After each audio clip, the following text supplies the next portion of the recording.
Paman Haryo Sengguni. Kula nuwun wonten dawuh ing pangandika. Dupi Koko Adipati sagah majeng madyaning paperangan jumeneng Moho Senopati. Ronto titianipun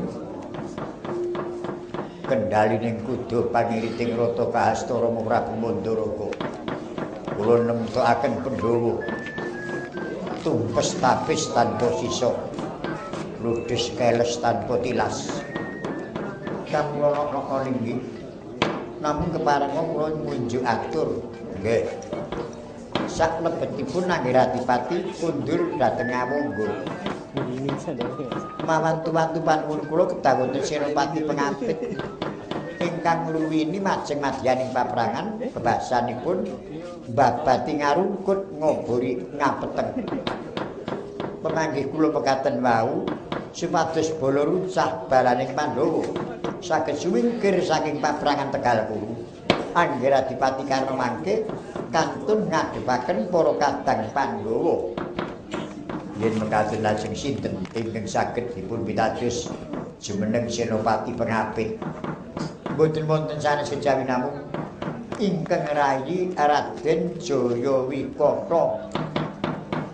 Jayawikata kamulana tuwin Wikata Bala. Yen mekaten borong Paman Haryo anggenipun maringi dawuh lan saged dipun bidhalaken kalenggan menika ngruwiyine Koko Adipati Karna. Kamulana ingkang menika sinuwun abdi dalem pun bapa nyuwun pangestu medal Jawitata siyaning ayuda Paman Haryo sampun ngantos pekat kaprayitan.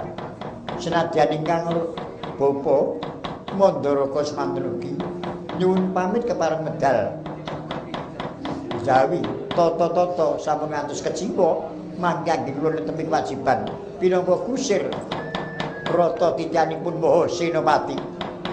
Waduh Kanjeng Rama matur sembah nuwun nderekaken kaluhuran tindakipun Kanjeng Rama.